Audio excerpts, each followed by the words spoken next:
డెఫినెట్గా మంచి సినిమాలు ఎప్పుడు ఒక మంచి టాలెంట్ ఉన్న వ్యక్తులు వస్తుంటారు. ఇవాళ నా మీడియా ఫ్రెండ్స్ అందరూ నన్ను చూసిన వాళ్ళందరూ ఇక్కడే ఉన్నారు. మావాడు ఇక్కడ ఉన్నాడు, అందరూ నాగేంద్ర గారు కానీ అందరూ శివ, ఇట్లా ప్రతి ఒక్కళ్ళు. అంటే ఈరోజు నేనేదో బ్యూటీ ఫంక్షన్ జరుగుతున్నట్లేదు, ఇది ఒక ఎమోషనల్గా టర్న్ అయిపోయింది ఇక్కడ. ఈ సినిమాకి ఏంటంటే first 2 years back Vinayaka Chavithi రోజు నాకు సుబ్బు నాకు మంచి ఫ్రెండు, అయితే ఎప్పుడు గ్రూప్లో మాట్లాడుతూ ఉండేవాడు, ఎప్పుడు ఒక కథ చెప్తూ ఉండాడు. కథ ఆయన క్రైమ్ స్టోరీలు చెప్తూ ఉండేవాడు. కాబట్టి ఎప్పుడు నాకు చెప్పినప్పుడల్లా మీ దగ్గర ఈ పాయింట్ ఉందంటే ఆ పాయింట్ అల్లండి, ఆ పాయింట్ అయితే కనుక నా దగ్గరికి రండి అనేవాడిని. అదే కథ ఈయన చేసి తీసుకొచ్చాడు. చెప్పిన తర్వాత అదే రోజు అన్న, ఈ సినిమా నేను ఎక్కిస్తున్నా, మీరు వెళ్ళిపోండి అన్న. అసలు సుబ్బుతో సినిమా ఏంటి, సుబ్బు కథ ఎక్కించడం ఏంటని మా గ్రూప్లో ఫ్రెండ్సే చాలామంది యాక్చువల్గా అసలు సుబ్బు కథ చేయడమే రాదని చాలామంది, ఎందుకంటే సుబ్బు అలాంటి కంటెంట్ ఇచ్చేవాడు, అందువల్ల సుబ్బుని ఎవరో నమ్మేవాళ్ళు కాదు. ఎందుకంటే ఆయన మాటలు కానీ ఆయన చేతలు వేరు, ఆయన మనసు వేరు. ఈయన చేతల్లోనేమో ఒక క్యారెక్టర్ ఉండేది, లోపలేమో ఇంకో క్యారెక్టర్ ఉండేది. ఆ క్యారెక్టర్ నాకు కనపడేది, మిగిలిన వాళ్ళు ఎవరికి కనపడే కాదు. అంటే ఆయన చూస్తేనేమో లారీ డ్రైవర్ లాగా ఉండేవాడు, అంత సాఫ్ట్ క్యారెక్టర్ కథ ఎలా వేసేవాడు ఈయన, ఇంత బ్యూటీ అని ఎలా రాస్తాడు ఇతను, కోకిల అనే టైటిల్ పెట్టి ఆయన ఆహార్యానికి దానికి సంబంధం లేదేంటి అనుకునేవాళ్ళు. నిజంగా అంటే మా ఎస్కే అని చెప్పినట్టు యాక్చువల్గా బుక్ కవర్ చూసి ఈ చెప్పలేమన్నట్టు ఆయన మనసులో నిజంగా చాలా సాఫ్ట్ పర్సనే ఉన్నాడు. వాళ్ళ వైఫ్కిను పిల్లలకి తెలుసు, తర్వాత మేబీ నాకే తెలుసు అనుకుంటున్నాను. అలాంటి ఒక గొప్ప కథని, అంటే 2 ఆడపిల్లల తండ్రిగా అతను ఇన్సైడ్ ఆ ఫాదర్ ఫీలింగ్ని ఎగ్జాక్ట్లీ పేపర్ మీద పెట్టి చెప్పాడు. చెప్పిన తర్వాత ఈ కథ ఎక్కాలనంటే అవతలోడు కూడా ఒక ఫాదర్ అయి ఉండాలి, అతను కథ వినేవాడు కూడా. వెంటనే నేను నిమ్మగల ప్రసాద్ గారు అప్పుడే మేమేదో మాట్లాడుకుంటున్నాం వేరే దాని గురించి, ఆయన దగ్గరికి పంపించా. ఆయన చాలా ఎగ్జైట్ అయిపోయాడు, నిజంగా చాలా అద్భుతంగా ఉంది సినిమా, సూపరు, ఇది సార్ అది సార్ అని చెప్పారు. చెప్పిన తర్వాత మళ్ళీ కూర్చుని యాక్చువల్ నిమ్మగల ప్రసాద్ గారికి నచ్చింది, ఎక్కిస్తున్నామని చెప్పాను. దాని తర్వాత ఒకసారి దీనికి ఏంటంటే చాలా ఇన్సెక్యూరిటీ. ఫస్ట్ అసలు కథ కంటే పక్కనోడు మన గురించి ఏమనుకుంటున్నాడు, డైరెక్షన్ డిపార్ట్మెంట్ నమ్మడు, ఇంకెవరినే నమ్మడు ఆయన. ఇంట్లో వాళ్ళ వైఫ్ కూడా ఏంటి పక్క రూమ్లోకి వెళ్ళింది, ఏం మాట్లాడుతుంది అనుకుని అని ఇట్లా ఎక్కువ పాపం ప్రపంచంలో ఎక్కువ దెబ్బలు తినేసి, లారీ దెబ్బలు తినేసి ఆయనకి ఎక్కువ ఏంటంటే అనుమానం ఎక్కువ. చుట్టుపక్కల జనాలు ఏమనుకుంటున్నారు, కిందకి వెళ్ళినోడు ఏం మాట్లాడుతున్నాడు అని పైనుంచి చూడటం, ఇట్లా ఉంటుంది ఆయన క్యారెక్టర్ అంతా.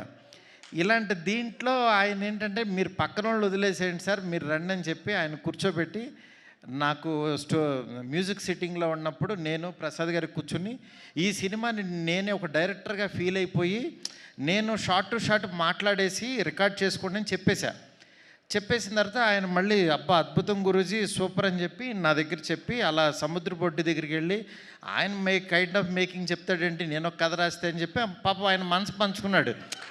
అది తప్పులేదు, ఎందుకంటే ఆయన నా స్టోరీని ఆయన చెప్తాడేంటండి, నేను ఎలా అనుకుంటున్నాను ఆయన ఏమనుకుంటున్నాడని. ఆ రోజంతా పాపం చాలా డిప్రెషన్లోకి వెళ్ళిపోయాడు ఈయన. వెళ్ళిపోయి డైరెక్షన్ డిపార్ట్మెంట్ని కూర్చోబెట్టి ఇక్కడ మారుతి ఒకడు ఉంటాడు, నేను ఒకడు ఉంటా, నా వర్షన్ చూడాలి కానీ ఆయన వర్షన్లో నా సినిమా తీయమంటే ఎట్లా కానీ డిస్కషన్ పెట్టేవాడు. ఇవన్నీ మీటింగ్ అయిపోగానే వాళ్ళు నాకు ఫోన్ చేసి చెప్పేవాళ్ళు, సార్ మీ గురించి ఇలా అంటున్నాడు. ఆయన బాధ నాకు అర్థమైంది. పాపం ఆయన కథ ఎక్కడ నా ఇన్స్పిరేషన్ వల్ల పాడు చేసేస్తానో అని భయం వేసింది. అది తప్పేం లేదు, ఈవెన్ నేను డైరెక్టర్ అయినా నేను అది ఇదవుతానని నేను పిలిచి, సుబ్బు గారు మీరేం భయపడద్దు, మీరు మాకు నిమ్మకల ప్రసాద్ గారికి నచ్చే సినిమా తీయాలని అంటే పాపం మేబీ మీరు తీయలేకపోవచ్చు, మీరు ఒకసారి ఆలోచించండి అంటే ఆయనే అన్నాడు, అవును సార్ ఈ కథ మిమ్మల్ని, నాకు మీ ఫ్రెండ్షిప్ ముఖ్యం, నాకు మీరు అనుకున్న జెన్యూనిటీ ముఖ్యం, నాకు మాకు కథ లేకపోయినా పర్వాలా, సినిమా లేకపోయినా పర్వాలా, నాకు మీతో జర్నీ ముఖ్యం సార్, నేను ఈ డైరెక్షన్ ఎవరికైనా ఇచ్చేస్తాను అన్నాడు. పాపం ఫస్ట్ డైరెక్షన్ కోసం చేసుకున్న కథ దాన్ని యాక్చువల్గా తను ఇచ్చేశాడు. నాకు ఆ రోజు నాకు చాలా అతనిలో బయటకు మాట్లాడే పర్సను వేరే పర్సన్ ఉన్నా సరే ఇంటర్నల్గా నాకు మారుతి గారు కావాలి అని ఒక మంచి మనస్తత్వం నాకు బాగా అనిపించి సాయికి ఫోన్ చేసి, అప్పుడే సినిమా భలే ఉన్నాడు సినిమా రిలీజ్ అయింది, సినిమా బాగాలేదన్నారు, సాయి డిప్రెషన్లో ఉన్నాడు, ఉంటే 2 రోజుల తర్వాత ఫోన్ చేసి, సాయి నువ్వు అర్జెంటుగా ఆఫీస్కి రా, ఇంకో సినిమా చేయన్నా. తను చాలా ఎక్సైటెడ్ నిజంగా. ఎందుకంటే నాకు ఎవరన్నా బాధలో ఉన్నారంటే ఫస్ట్ నాకు భయం వేస్తుంది. ఎందుకంటే ఆ ప్లేస్లో నేను ఉండకూడదని కోరుకుంటాను. అలాంటి దాంట్లో నాకు నేను ఎవరన్నా ఆనందంలో ఉన్న పబ్‌లో పార్టీలన్నా నేను 90% వెళ్ళను. ఎందుకంటే ఆల్రెడీ వాళ్ళు హ్యాపీగా ఉన్నారు. నేను వెళ్ళి వాళ్ళని ఏమి పెంచక్కర్లా. కానీ బాధలో ఉన్నవాడికి నాలాంటి వాడి మాట నేను తట్టే భుజం చాలా హెల్ప్ అవుతుంది. అది అది యాక్చువల్గా మా మా పె నేను పెరిగిన వాతావరణంలో మా నాన్న అవ్వచ్చు, మా అమ్మ అవ్వచ్చు, మా ఇంట్లో వాళ్ళ పెంపకం నుంచి అది వచ్చింది నాకు. అందుకే నేను ఇంత చాలా ఇప్పుడు నాకు పెద్ద సాంగ్స్ మేకింగ్లో ఉన్నా, చాలా బిజీగా ఉన్నా. అలాంటి దాంట్లో కూడా విజయ్ గారిని రోజు మాట్లాడుకుంటూ నేను ఫారెన్ వెళ్ళినా, ఆయన ఏంటంటే మంచి సినిమా తీశాడు 'బార్బరిక్'. నేను పాపం ఆ డైరెక్టర్ కూడా చాలా మంచి డైరెక్టరు. 100 సార్లు చెప్పా, గురు ఆ టైటిల్ 'బార్బరిక్' అంటే అదేదో బార్బిక్యూ లాగా ఉంది, ఎవరికి అర్థం కాదు, నువ్వు ఆలోచించని 100 టైటిల్స్ పంపించా. రోజు ఒక టైటిల్ చెప్తే ఎక్కదేమో అని లోగోస్ రాసి పంపించేవాడిని. పంపించినా సరే ఆయన ఏంటంటే పాపం ఒక ట్రాన్స్లో ఉన్నాడు. ఆయన ఏంటంటే అది ఆ సినిమా గురించి ఆ కథ 'బార్బరిక్' అనే ఒక దేవుడని ఫీల్ అయ్యాడు పాపం. మనం ఫీల్ అవ్వటం వేరు, ఆడియన్ ఫీల్ అవ్వటం వేరు. ఆడియన్ మనసులో లేని దేవుణ్ణి మనం తీసుకెళ్ళాం. ఇది చెప్పినా సరే నేనేంటంటే యాజ్ ఎ డైరెక్టర్గా ఇంకో డైరెక్టర్ నేను ఫోర్స్ చేయలేనని యాక్చువల్గా నేను అది సర్లే మీరు నమ్మారు కదా వెళ్ళిపోండి అని చెప్పి అన్నాను. అది అలాగే వెళ్ళిపోయింది. చివరికి యాక్చువల్గా ఆయన మంచి సినిమా తీసి చూడలేదని చెప్పుతో కొట్టుకున్నాడు. నాకు చాలా బాధ అనిపించింది. డైరెక్టరు, కళాకారుడు 10 మందిని క్రియేట్ చేసేవాడు అలాంటి పిచ్చి పనులు చేయొద్దు దయచేసి. ఎందుకు చెప్తున్నానంటే ఆడియన్స్ని రప్పించడానికి ఎన్ని పిచ్చి మాటలు మాట్లాడుతున్నారంటే, బూతులు మాట్లాడుతున్నారు, చొక్కా తీసు తిరుగుతాను అంటున్నారు, అసలు సినిమాలే మానేస్తానంటున్నారు. అసలు ఒక సినిమా ఆడకపోతే నువ్వు ఎంత దిగజారిపోతావా, ఎంత దారుణంగా మాట్లాడతారా అంటే ఈ సినిమా కాదు ఇంకో సినిమా ఆడుతుంది, అంతేగాని సినిమాలు మానేస్తా, నేను రాను, ఎవరిని చూడొద్దు, చొక్కా ఇప్పదీసి తిరుగుతా, బూతులు మాట్లాడతారు. ఏంటి అసలు ఇది? ఏ కల్చర్ ఎటు వెళ్ళిపోతుంది? ప్రతి సినిమాకి చూస్తున్నా. మనం ఏదన్నా కొంచెం కాంట్రవర్సల్గా మాట్లాడితే సినిమా వెళ్తుంది, బూతులు మాట్లాడితే సినిమా చూస్తారు. నేను రాసినన్ని డబుల్ మీనింగ్ డైలాగులు నేను కూర్చుంటే నాకంటే గొప్పగా ఎవడో రాయడు, గుర్తుపెట్టుకోండి. కానీ నేను ఎందుకు రాయట్లేదు? బస్ స్టాప్ అనే సినిమాతో ఆపేశాను నేను. ఎందుకు రాయట్లేదు? డబ్బులు సంపాదించడం నాకు రాదా? నేను బ్యూటీ లాగా 4 రోజులు కూర్చున్నానంటే 100 డైలాగులు ఇస్తా ఇట్లాంటి సినిమాకి. ఎందుకు తీస్తున్నావు? ఫ్యామిలీస్ రావాలి, మంచి సినిమా, క్వాలిటీ సినిమా ఇవ్వాలి. ఈ రోజుల్లో బస్ స్టాప్లో డబుల్ మీనింగ్లు, బూత్ డైరెక్టర్ అనేవాడు 400 కోట్లతో రాజాసాబ్ తీస్తున్నాడు. వాడి ఎదుగుదల చూడండి, వాడి గ్రాఫ్ చూడండి, వాడి కెరీర్ చూడండి. నేను అది చెప్తున్నా. ఊరికినే డైరెక్టర్లు అయిపోరు. ఊరికే పాన్ ఇండియా స్టార్ వచ్చేసి ఒక ఫ్లాప్ సినిమా తర్వాత పిలిచి ఎదురుగుండా కూర్చోబెట్టి సినిమాలు ఎవరు ఇక్కడ? ఊరికినే సినిమాలు ఇచ్చారు అని అంటే ప్రభాస్ వాళ్ళ మనసులో నేనున్నా.